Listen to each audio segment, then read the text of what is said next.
দর্শক, প্রধানমন্ত্রী সফরের আরো খবর জানাতে আমাদের সাথে যুক্ত হচ্ছেন সহকর্মী এস.এম. আবু সাইদ। আবু সাইদ, আপনি তো আমাদেরকে সকাল থেকে প্রধানমন্ত্রী কর্মসূচির বিভিন্ন তথ্য জানাচ্ছেন। প্রধানমন্ত্রী এখন কোন কর্মসূচিতে অংশ নিয়েছেন জানাবেন, এবং এরপর তিনি কোথায় যাবেন এ বিষয়ে একটু জানাবেন আমাদের।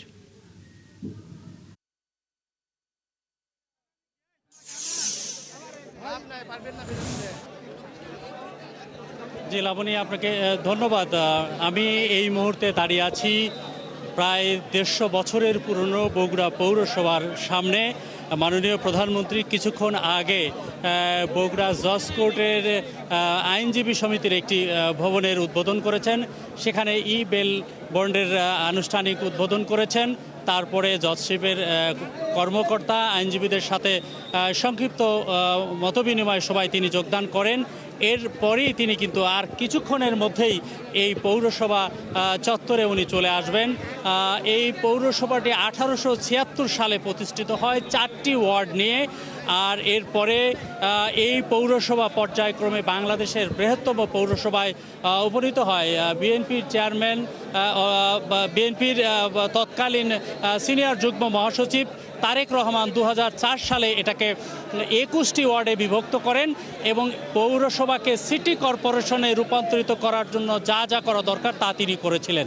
মাঝখানে বেশ কিছু বছর, প্রায় 20 বছর চলে গেছে, কিন্তু সেই পৌরসভার কোনো উন্নয়ন হয়নি বা সেই পৌরসভার সেখানে সিটি কর্পোরেশন হয়নি, এমনটি কিন্তু বগুড়াবাসী লক্ষ্য করেছে। এবং সেই কাঙ্ক্ষিত সিটি কর্পোরেশন আজকে ঘোষণা করতে যাচ্ছেন কিছুক্ষণের মধ্যেই।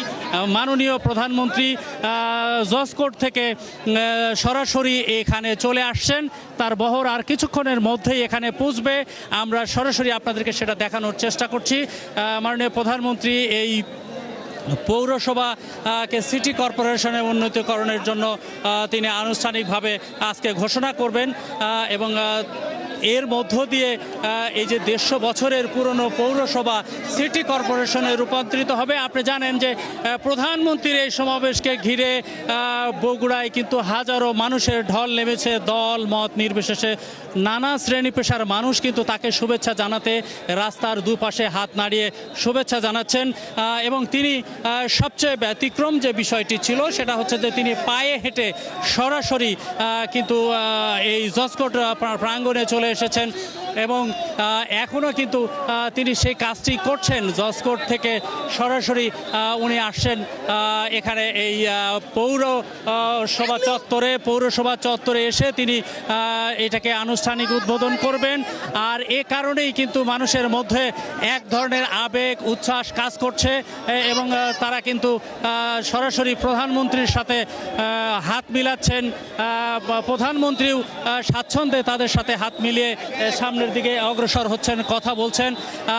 দর্শক, আপনারা দেখছেন যে মাননীয় প্রধানমন্ত্রী কিন্তু সরাসরি এই এলাকায় ঢুকেছেন এবং তিনি সকলের সাথে কথা বলছেন, কর্মোদন করছেন এবং এই কারণে এটা একটু অভূতপূর্ব সাড়া পেয়েছে। মানুষের মনে আশা জাগিয়েছে যে দীর্ঘদিনের যে মানুষের চাওয়া, মানুষের যে প্রত্যাশা, সেই প্রত্যাশা আজ পূরণ হচ্ছে। মাননীয় প্রধানমন্ত্রী সরাসরি পায়ে হেঁটে বগুড়া পৌরসভার চত্বরে তিনি ঢুকলেন এবং তিনি আর কিছুক্ষণের মধ্যে পৌরসভার কে সিটি কর্পোরেশনে আনুষ্ঠানিকভাবে উদ্বোধন করবেন। আমরা সরাসরি আপনাদেরকে 71-এর ক্যামেরায় সেটাই দেখানোর চেষ্টা করছি। দর্শক, মাননীয় প্রধানমন্ত্রী বগুড়ার এই সফরকে ঘিরে যে এক ধরনের বগুড়াবাসীর ভিতর আনন্দ, উচ্ছ্বাস, আবেগ, যে ভালোবাসা জন্মেছে, জনগণের স্বতঃস্ফূর্ত উপস্থিতির মধ্য দিয়ে কিন্তু সেটা লক্ষ্য করা যাচ্ছে। আমরা কিন্তু সেটি সরাসরি দেখাতে চাচ্ছি এবং দেখছেন মানুষ সে কথাগুলোই কিন্তু বলছেন যে আজকে প্রধানমন্ত্রীকে পেয়ে সাধারণ মানুষ খুশি। আপনারা এই যে মাননীয় প্রধানমন্ত্রীকে পেলেন, আসলে বগুড়াবাসী হিসেবে আসলে আমরা যে এত আনন্দিত। আর বড় ভাই আমাদের বগুড়ার যে উন্নয়নমূলক কাজের জন্য আজকে বিভিন্ন ধরনের প্রোগ্রাম আছে, সেই প্রোগ্রামগুলো উপস্থাপন করছেন। আজকে আমাদের বগুড়ার পৌরসভার যেটা ছিল আজকে সেটা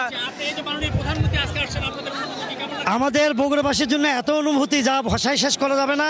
আমরা মহান আল্লাহ দরবার কাছে আমরা প্রার্থনা জানাই, আল্লাহ শহীদ রাষ্ট্রপতি জিয়া রহমানের সুযোগ্য ছেলে জনাব তারেক রহমানকে এদেশের সুষ্ঠুভাবে দেশ পরিচালনা করার জন্য তৌফিক দেন।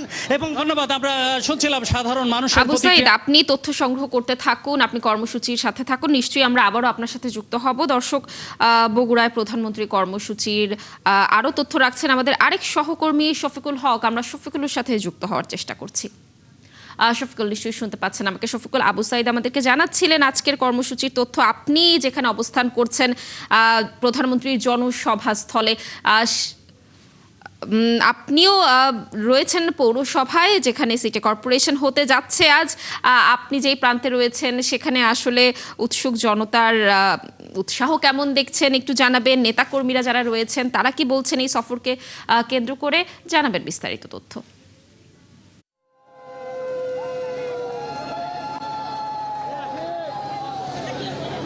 আপনাকে শুরুতেই বলে রাখি, আজকে বগুড়াবাসীর জন্য কিন্তু খুবই আনন্দের একটি দিন, যেটি আবু সাইদ কিছুক্ষণ আগে আপনাকে যেমনটি জানাচ্ছিলেন। আজকে ইতিমধ্যেই প্রধানমন্ত্রী তারেক রহমান তিনি কিন্তু পৌরসভার যেটি সিটি কর্পোরেশন হতে যাচ্ছে সেই ভবনের মূল গেট দিয়ে ভিতরে প্রবেশ করেছেন এবং হয়তো অল্প কিছুক্ষণের মধ্যেই তিনি বগুড়া সিটি কর্পোরেশনের যে আনুষ্ঠানিক উদ্বোধন সেই উদ্বোধনটি ঘোষণা করবেন।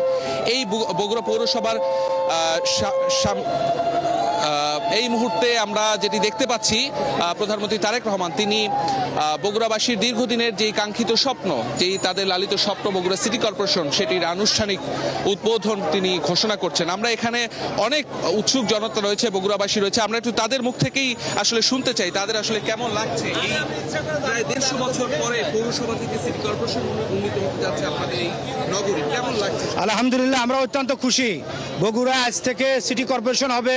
মাননীয় প্রধানমন্ত্রী জনাব তারেক রহমান উনি বগুড়াতে আসছেন, সিটি কর্পোরেশন ঘোষণা দিয়েছেন। এজন্য আমরা বগুড়াবাসী অত্যন্ত খুশি। আমরা জনাব তারেক রহমানের জন্য দোয়া করি, আল্লাহ তাআলা যেন উনার হায়াতের মধ্যে বরকত দিয়ে দেয়, বগুড়ার জন্য আরও উন্নয়নমূলক কাজ করতে পারে। এজন্য আমরা বগুড়াবাসী উনার জন্য দোয়া করছি ইনশাল্লাহ। এরই মধ্যে তো আপনাদের বগুড়া সিটি কর্পোরেশনের উদ্বোধন হয়ে গেল, কেমন লাগছে, কি বলবেন? জি, আলহামদুলিল্লাহ, 13তম সিটি কর্পোরেশন যে বগুড়ায় ঘোষণা করলেন তারেক রহমান, আমাদের বগুড়াবাসীর জন্য একটা বিশাল বড় একটা জয়ের বিষয়।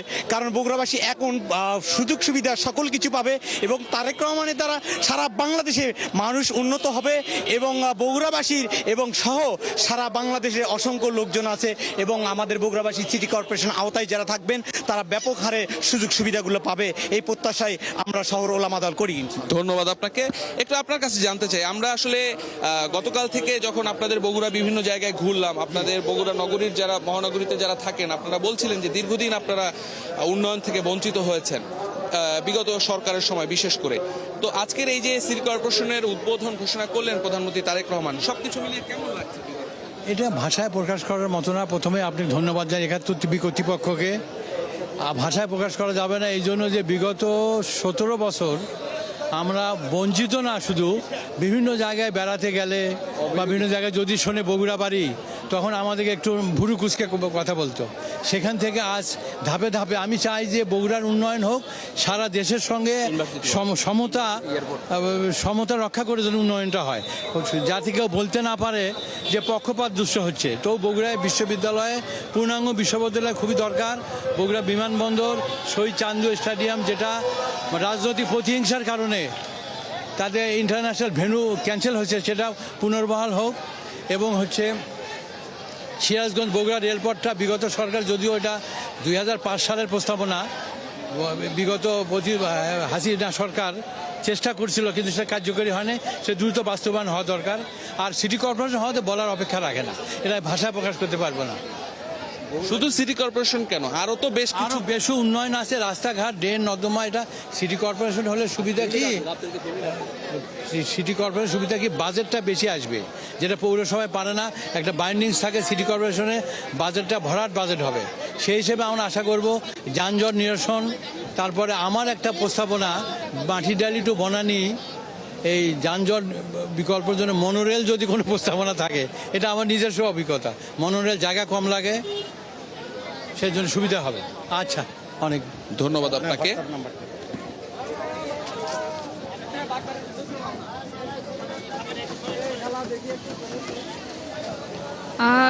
দর্শক, আমাদের সহকর্মী শফিকুল হক যেমনটি দেখানোর চেষ্টা করছিলেন আপনাদেরকে, এবং তিনি কথা বলছিলেন সেখানকার স্থানীয় যারা রয়েছেন তারা জানাচ্ছিলেন আজ বগুড়া সফরে আসলে প্রধানমন্ত্রী যেই উদ্বোধন কর্মসূচিগুলো করছেন এর মধ্যে উল্লেখযোগ্য হলো বগুড়া পৌরসভাকে সিটি কর্পোরেশন হিসেবে ঘোষণা দেওয়া হয়েছে। আমরা যেমনটি দেখালাম, বৃক্ষরোপণ কর্মসূচিও চললো এবং বগুড়ার যারা জনগণ রয়েছে তারা এই বিষয়ে বেশ খুশি এবং আমাদের সহকর্মীরা কথা বলছিলেন তাদের সাথে, তাদের অনুভূতি জানার চেষ্টা করছিলেন।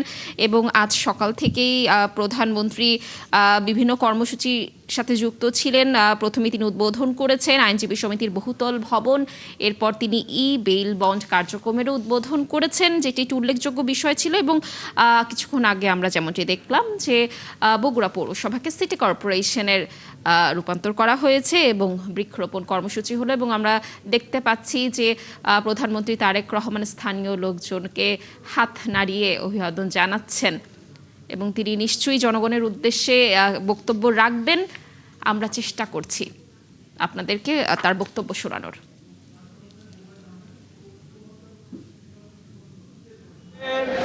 বগুড়াবাসী, বিশেষ করে বগুড়া শহরে মানুষের বহুদিনের একটি আশা ছিল, বহুদিনের একটি প্রত্যাশা ছিল যে বগুড়া শহরটি একটি সিটি কর্পোরেশন হবে। আমরা 2001 সাল থেকে কাজ শুরু করছিলাম। নর্মালি সিটি কর্পোরেশনে যে সকল সুযোগ সুবিধা থাকে আপনারা দেখছেন 2001 থেকে 2006 সাল পর্যন্ত আমরা ধীরে ধীরে সেইগুলোর ম্যাক্সিমাম বেশিরভাগ যেগুলো সুযোগ সুবিধা থাকে একটি সিটি কর্পোরেশন হলে সেই সুযোগ সুবিধা আমরা গড়ে তুলেছিলাম। এখনো কিছু কাজ বাকি আছে, তবে আমরা এটি আজকে আনুষ্ঠানিকভাবে ইনশাআল্লাহ সিটি কর্পোরেশন হিসাবে আমরা আনুষ্ঠানিক যাত্রা আজকে শুরু হলো বগুড়া শহরে। আপনারা যারা বগুড়া শহরের অধিবাসী আপনারা কোচে, আরে শুনতে পাই না, ধরে বলেন কোচে, আসলে বলেন দেখে খুশি লাগে।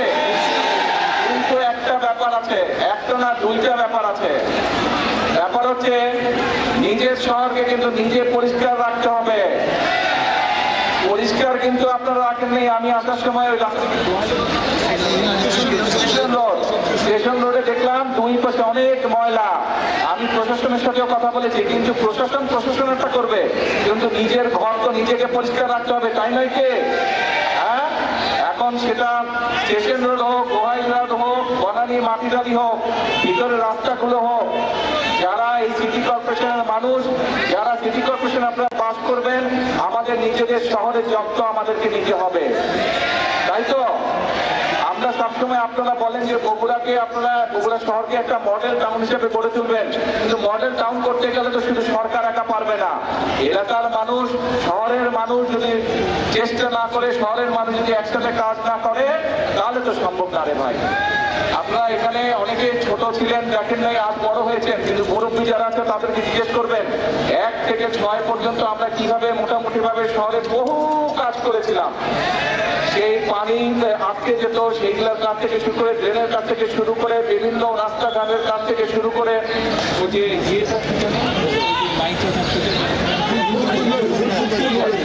ফুলবাড়ি ওইদিকে যে ভিতরে রাস্তাঘাটগুলো ছিল সেই রাস্তাঘাটগুলোকে ঠিক করে সহ, ড্রেন ঠিক করে সহ বিভিন্ন কাজগুলো আমরা করেছি। এই দুই পাশে বড়তর ওই পাশে যে ব্রিজগুলো ছিল, আগে ছিল একটা ব্রিজ, আপনাদের এই বিএনপি সরকারের কিন্তু 6টা এক্সট্রা আরো 6টা ব্রিজ আমরা তৈরি করেছিলাম। কিন্তু এই সবগুলোই আরো কাজ করা যাবে, কিন্তু আপনারা যদি যত্ন নেন, যত্ন নিতে হবে, পারবেন তো? ঠিক আছে, দেখবো যে বগুড়ার মানুষ নিজের শহরের কতটুকু যত্ন নেয়, ঠিক আছে? আর আমার পাশে থাকবেন ইনশাআল্লাহ। আগেও যেভাবে কাজ করছি ইনশাআল্লাহ ভবিষ্যতে আপনাদের জন্য এবং সামগ্রিকভাবে, এখন তো সারা দেশের দায়িত্ব, আগে নয় শুধু বগুড়া দেখতাম, সামগ্রিকভাবে সারা দেশের জন্য যদি কাজ করতে পারি, এই দোয়া করবেন। মুরব্বী সহ, মা বোন সহ সকলের কাছে এই দোয়া চাইছি।